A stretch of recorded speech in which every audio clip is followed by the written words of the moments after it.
Hello, this is Binni here. Today, this video, I'm going to share with you how to use prices, swing high, swing low to determine uptrend. It's a very simple method that you can use it for any instrument, whether it's stocks, indexes, forex, or even crypto.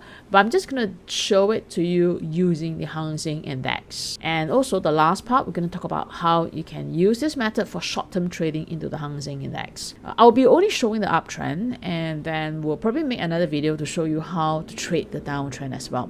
Now, if you take a look at my screen here, we see a price action where price has been making higher highs. So what do I mean by higher highs?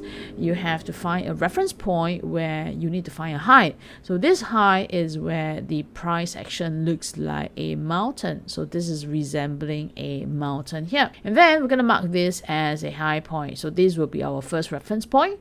And then look for one that looks like a valley, and you're going to mark this as a low. Now, how do I determine that the next high is a higher high? First is we need to wait for price to break above. That means to trade above the previous high. At this point, price moved and trade above the previous high and make another high point, which is higher than the previous high.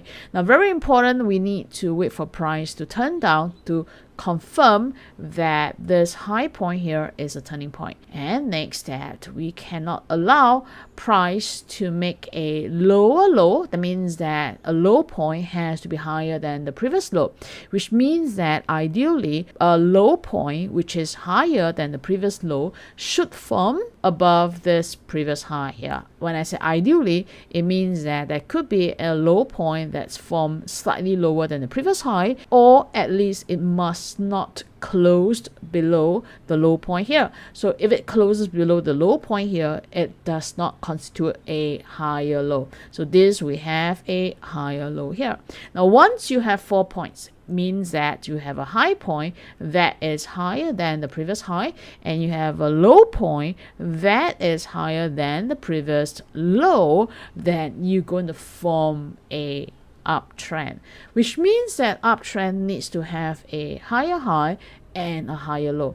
Now, this would be very, very simple theory, but when it comes to the actual application in your price chart, it can be slightly confusing, and this is why I'm going to show it to you live in Hang Seng Index right now.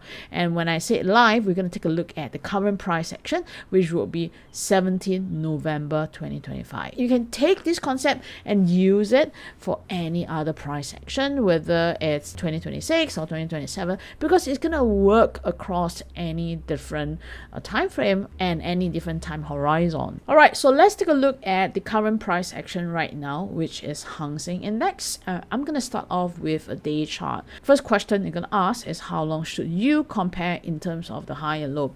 Now, let me take you through slowly and go through the observation. Now, you realize that at this point of time, here would be a high. So what I'm going to do is I'm actually randomly picking up the high and low points. That means that there is no fixed place to start, but to randomly pick up the high and low point. And then I'm going to just observe, right, that this high is higher than the previous high. So here I'm going to mark it as the H1 and then H2. So that's the second point. Now, if you can find that this point here, or this point here, or this point here, or this point here, now any of this point here is going to be higher low than the previous first starting point. I'm going to just put this as an L1 here, right? Whether is this point or this or this or this, they are actually higher. So by observation, you will know that this is a turning point here, and I'm just going to mark this point here as roughly as L2, but this is a higher low L2.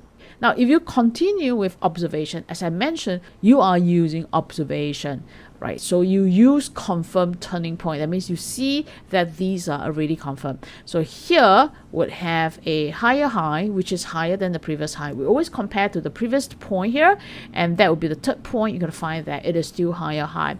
And take a look at this low point here. It is still a higher it's a low point, but it is still a higher low as versus the previous low. So this will be the higher low, which is the third point here. So as you can see, via observation, via known point, the HSI has been showing an uptrend. Now the key thing is that what is happening in here. Now you find that as prices move, it becomes a little bit more shallow in terms of its correction. So that would be a shallow correction, and then a shallow correction as compared to the pin points. But it doesn't really matter. It means that even though this point is lower than the previous high, right, it still creates a higher low. So this is still a higher low as a fourth point, which we compare to the previous low point here. Okay, so as by observation, you know that the points are making a higher low, and these are still a higher low, and subsequently you find that also that even at this point here, which is another high point, it is still a higher high as we compare to the third point, HH3, and then this is, let's say, a fourth point, it is still a higher low. Even if you compare to here, let's say for example, this is another high point here. So this point is still higher than the previous high. So you can see that as a sequence, each of the subsequent points are still making a higher high. So even the last point here, let's say I mark this as a fifth point, it is a high point and is still higher than the previous high. And the question is that maybe you ask, why am I skipping this point here? So what I'm going to do is that I'm taking only the latest point that I've seen. So we're going to discount those earlier points. We're going to take only the latest point, right? Now at this point here, it is still a low point and it's still a higher low as you compare to the previous point or any of this previous point here. And you're going to find that even as price correct, it is still higher than the previous low. Now let's talk about the current point here. Now this point here, I find that it is a high point. So yes, it is a high point, but it is lower than the previous high. All right, now here price didn't really make a higher high, so we can't conclude that it is very strong because bulls are not willing to buy at a higher point. But we can't say that it is a downtrend because it is within the previous high point and the previous low point. Now let's take a look at the current price here. Now the current price, which is 26,384, which is the closing for 17 November, it is still creating a low point, which is not confirmed yet, but this suspected low point is still higher than the previous high. So in this case here, we have price action that's trapped between the high and the low point here, and that's really no action here until price either exceed the highest point that we see here, which is around this high point, or it be lower, or it trades lower than the low point here. So price is almost like trapped here, all right? But we can't conclude that it is a downtrend. We can't conclude that it is bearish because it is just not moving anywhere, okay? Because if it needs to continue with this uptrend, there's only two actions that it must do. Number one, it must continue to break the highest point, or number two, right, that if it breaks the lowest point here, then we know that this uptrend is no longer valid. That means that it would break the sequence of price movement that we've seen starting from August or maybe May 2024. So in this case here, Hang Seng is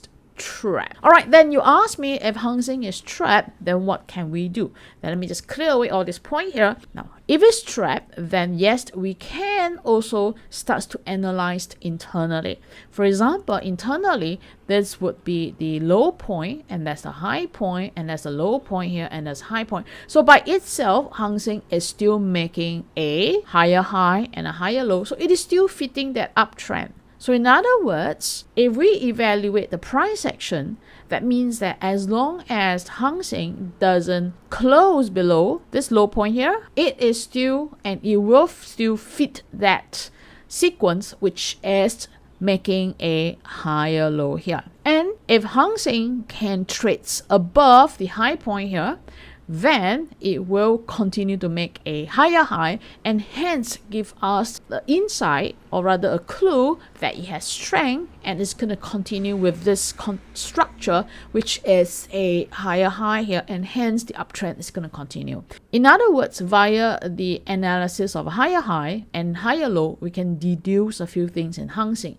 Number one, this level here is very important because in order for the main uptrend to remain, that means this is the main uptrend to remain, all right, then price would need to close above 27,390. The other conclusion that we can make is that in order for this uptrend to continue, then price must not be lower than 25,166. So these would be the high and the low. Because once it's below this 2 points here, then the uptrend structure might not be true, or it might continue the uptrend structure. Okay, so it needs to close above 27,390 for the uptrend to continue, or it must not close below 25,166 for this uptrend to be true. Now then, later on, we can look inside and then we can try to find those tiny weeny points here that give us the further insight.